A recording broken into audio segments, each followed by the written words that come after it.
Hi viewers, welcome to our channel. YCP అమరావతిని అప్పుడు రాజధానిగా వద్దంది, వైజాగ్ని పెడితే బాగుంటుందని చెప్పేసి వాళ్ళైతే ఒపీనియన్. ఇప్పుడు కూటమి అధికారంలోకి వచ్చిన తర్వాత అమరావతి పనులు వేగంగా జరుగుతున్నాయి. అయితే వైసీపీ తీరు కూడా మారింది. అమరావతి పైన ప్రేమ వస్తుంది అని చెప్పేసి ఒక ప్రచారం అయితే జరుగుతుంది. అసలు ఎందుకు వైసీపీ ఇప్పుడు అమరావతికి ఇంత సపోర్ట్ చేస్తుంది? అసలు ఏం జరిగింది? ఇప్పుడు ఇదే అంశం మీద డిస్కస్ చేయడానికి ప్రజెంట్ మనతో పాటు జయదేవ్ గారు, సీనియర్ జర్నలిస్ట్ ఉన్నారు. వారితో ఒకసారి మాట్లాడదాం. సో నమస్కారం సార్. సార్, ఎలక్షన్స్ కంటే ముందు ఎలక్షన్స్ ప్రచారంలో భాగంగా కూడా వైసీపీ వాళ్ళు వైజాగే ఉంటుంది రాజధానిగా, అమరావతి ఉండదని చెప్పారు. ఆ తర్వాత కూటమి అధికారంలోకి వచ్చింది. వాళ్ళు ముందు నుంచే అమరావతి స్టాండ్ గా తీసుకున్నారు. అమరావతిని ఇప్పుడు డెవలప్మెంట్ చేసే ప్రక్రియ కొనసాగుతుంది. ఈ నేపథ్యంలో వైసీపీకి ఏం జరిగిందో తెలియదు కానీ ఇప్పుడు అమరావతిపై కన్నుపడింది, అమరావతిపై ప్రేమ ఒలకబోస్తుందని చెప్పేసి వార్తతో ప్రచారం ఉంది. ఎందుకు ఈ విధంగా యూటర్న్ తీసుకున్నారు? మీరేం చెప్తారు సార్? నాకు అర్థమైంది ఏంటంటే, మీరు అన్నట్టు ఈవెన్ ఓడిపోయిన తర్వాత కూడా జగన్మోహన్ రెడ్డి గారి యొక్క కొన్ని రకాల పనుల వల్ల మేము ఓడిపోయాం. ఆయన సేమ్ మేనిఫెస్టో ఇచ్చారు, లేదంటే మాకు కలవడానికి ఛాన్స్ ఇవ్వలేదు, మా సాధక బాధలు పట్టించుకోలేదు, పథకాలు ఇచ్చేస్తే చాలు గెలిచేస్తామన్నట్టుగానే మాట్లాడారు.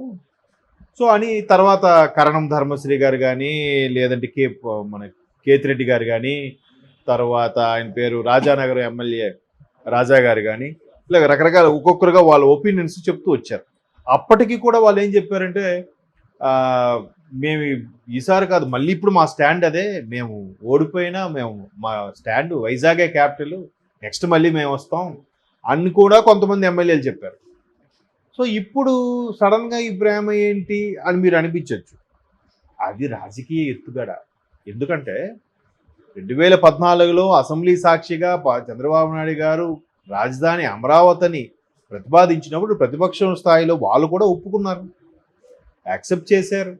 అమరావతిలో శరవేగంగా ఇప్పుడు సెక్రటేరియట్ అయితేనేమి, హైకోర్టు అయితేనేమి, కొన్ని రకాల డిపార్ట్మెంట్స్ అయితేనేమి, డిపార్ట్మెంట్ సంబంధించిన ఉద్యోగులు ఉండడానికి అవసరమైన క్వార్టర్స్, అపార్ట్మెంట్స్ అయితేనేమి, అవన్నీ ఎట్లా మరి అంతకుముందు 5 ఏళ్ళు కదా జరిగింది. మొన్న ఈ 5 ఏళ్ళు అయితే ఏం జరగలేదు, ఎక్కడిదక్కడ అలాగా. మీరు నమ్మరు, ఆఖరికి ఆ దారి పొడవున బహిర్భూమికి కూడా వెళ్ళి ఉండేవారు. అవన్నీ ప్రక్షాళన చేశారు. ఓకే, అది వేరే విషయం, పక్కన పండి. అయితే అట్లాగా దానికి అసలు ఊరికే చంద్రబాబు నాయుడుగా పెట్టాడు కదా, దాన్ని చేయకూడదు అనే ఒకటే సిద్ధాంతంతో, ఒకే ఒక కాన్సెప్ట్తో చెరగొట్టేశారు. కానీ మరి ముందులాగా ఇప్పుడు ఆయన పెట్టింది కంటిన్యూ చేసేస్తే అయిపోయింది కదా. ఇప్పుడు మళ్ళీ ఎందుకు ఇంత ఘోర పరాభవం తర్వాత, అరే ప్రజలందరూ దాన్ని కోరుకుంటున్నారు, మనకి ఎంత వ్యతిరేకత వచ్చేసింది, ఈ అంశం మీద అయ్యిండొచ్చు అని ఒక్కొక్కటి బయటికి చెప్పకపోయినా లోపాయకారంగా ఓవర్కమ్ అవ్వడం కోసం ఇట్లా మాట్లాడిస్తున్నారేమో ఎంపీలతో అని నా అభిప్రాయం. దీనికి సంబంధించి మిథున్ రెడ్డి గారు ప్రస్తావిస్తూ ఆ 15,000 కోట్లు అమరావతికి శాంక్షన్ చేశారు, రుణముగా ఇచ్చారు, అది గ్రాంట్గా ఇస్తే బాగుంటుందని. ఇప్పుడు ఎందుకు గ్రాంట్గా? మీరు గడిచిన 5 ఏళ్ళు ఏం చేశారు? అప్పుడు ఎందుకు మాట్లాడలేదు? రుణంగా అయినా ఇచ్చారుగా. ఇప్పుడు ఒక వ్యాపారం పెట్టుకుంటాం, వ్యాపారం పెట్టినప్పుడు ఏం చేస్తారు? అప్పు కదా, బ్యాంకు లోన్ తీసుకుని చేస్తాంగా, అప్పు తీసుకుని రుణంగా తీసుకుని చేస్తాంగా. వ్యాపారం బాగా నడిస్తే దాన్ని సంవత్సరంలో క్లియర్ చేసేస్తాం, అవునా? దానివల్ల బాగుపడుతున్నాం కదా, రెవెన్యూ జనరేట్ అవుతుంది కదా, ప్రాజెక్ట్ కంటిన్యూ అవుతుంది కదా. రుణంగా ఇస్తే ఏంటి, గ్రాంట్గా ఇస్తే ఇప్పుడు ఇవన్నీ మళ్ళీ పొలాలు పెట్టడం ఎందుకు? ఏదో రాష్ట్రం మీద ప్రేమ కొద్దీ నేను అమరావతి మీద మాట కట్టుబడి ఉన్నాం అన్నట్టుగా. ఇవే తప్పుతో పట్టించే స్టేట్మెంట్లు, రాంగ్ డైరెక్షన్స్కి వెళ్ళే ఇబ్బందికర పరిస్థితి. మన జగన్మోహన్ రెడ్డి గారు కూడా నల్ల కండువా వేసుకొని అసెంబ్లీకి వెళ్ళారు మొదటి రోజు. అఫ్కోర్స్ మాట్లాడించారో లేదు, ఈయన ఢిల్లీ వెళ్ళాలని బయటకు వచ్చేసారు. ఏదైతే రెండో రోజు కూడా వెళ్ళొచ్చుగా. రెండో రోజు వెళ్తే మన సంప్రదాయం ప్రకారం ద్వితీయ విఘ్నం ఉండకూడదు అంటారు. రెండో రోజు వెళ్ళి ఉంటే ఈయన నిజంగా దీనికోసం పోరాడాడు ఏదో వెళ్ళి ఊరికే నాకు మాట్లాడడానికి ఛాన్స్ ఇవ్వలేదని కొద్దిగా హడావుడి చేశారనుకోండి, అంతా ఈయన మీద దృష్టి కేంద్రీకృతం అవుతుంది కదా. నెక్స్ట్ డే రెండో రోజు ఢిల్లీ వెళ్ళిపోయి అక్కడ ఢిల్లీ ధర్నా తేలిన తర్వాత ఇండియా కూటమిలో సభ్యులందరూ వచ్చి మద్దతు పలికారు. ఎవరిని? ఒక కార్యకర్తకి ఏదో జరిగింది, 36 మంది కార్యకర్తలను ఓచకొద్దు, 36 మంది ఎవరంటే పేర్లు చెప్పలేకపోయారు. మరి ఒక కార్యకర్తకి చెయ్యిని ఇరిగితేనే బాధపడిపోయారే, మరి సొంత బాబాని చంపేశారు, మీరు దాని గురించి మాట్లాడడానికి ఏమైంది అని ఒక జర్నలిస్ట్ అడిగితే వెంటనే అక్కడి నుంచి వెళ్ళిపోయారు. నేనైతే చూడలేదు వీడియో, 2-3 చెప్పారు. మరి నేను వీడియో చూద్దాం అనుకుంటున్నాను ఎలా రెస్పాండ్ అయ్యారు ఏంటో. ఇట్లా రకరకాల అభిప్రాయ భేదాలు, రూమర్స్ లేదంటే వాస్తవాలు బయటకు వస్తుంది. సో అలాంటప్పుడు ఈయన ఇక్కడే ఉండి బాబు వర్షాలు పడ్డాయి, గోదావరి జిల్లాలో మొత్తం పంట నష్టమైంది, రైతులకు మీరు ఏం చేస్తున్నారు, అక్కడ పవర్ లేదు, విద్యుత్ త్వరగా అందించండి, పిల్లలకి అమ్మఒడి దాని తల్లిదీవులు చేశారు దాన్ని ఇవ్వండి, ఏదో ఫైట్ మాట్లాడొచ్చు కదా. సో ఇట్లాంటి అంశాల మీద కూడా షర్మిలా గారు లాంటి వ్యక్తులు విమర్శించాక ఈయన ఓవర్కమ్ అయ్యారా, లేదు నిజంగా ఈయన కలిగిన ఆలోచన తెలియదు.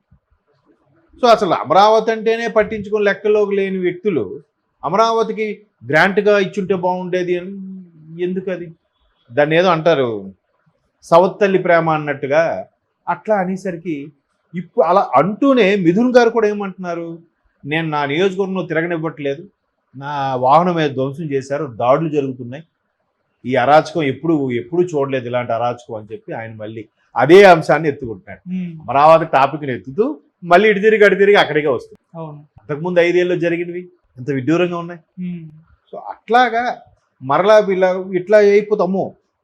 అందరికి కూడా అమరావతి మీద కాన్సన్ట్రేషన్ ఉంది. ఓహో, అమరావతి రీజన్లో ఉండే వాళ్ళని వాళ్ళు మనసు దోచుకోవాలంటే ఒక స్టేట్మెంట్ ఇవ్వాలి, తప్పదు.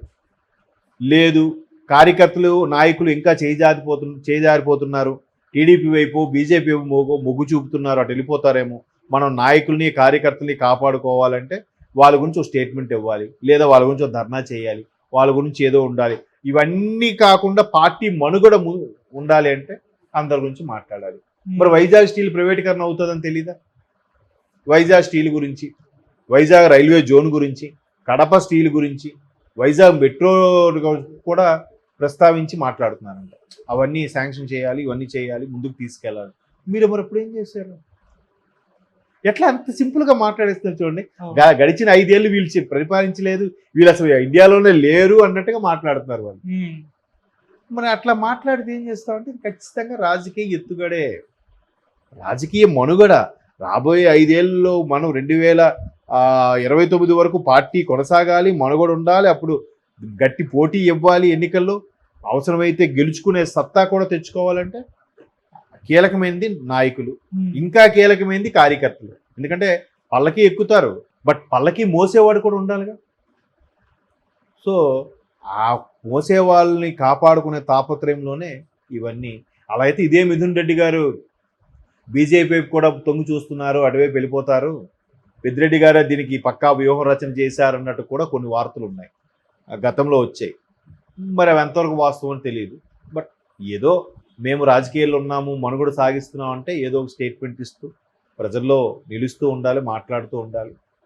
సరే ఇప్పటికైనా రాజకీయం అంటే నేర్చుకుంటున్నారు, వెరీ గుడ్. పోతే ఇట్లా కలవడం అనేది కూడా ఒకరికొకరు కలిసి కష్టసుఖాలు చెప్పుకోవడం, ఎవరి ప్రాబ్లం ఏంటి సాల్వ్ చేసుకోవడం, లేదా పెద్దల దృష్టి తీసుకెళ్ళడం, లేదా ఇండస్ట్రీ దృష్టి తీసుకెళ్ళడం అనేది కూడా యూస్ఫుల్గా ఉంటుంది. బట్ ఆయన ఎప్పుడు కూడా పెద్ద రహా ఆలోచిస్తాడు, మంచిగా ఆలోచిస్తాడు. కాబట్టి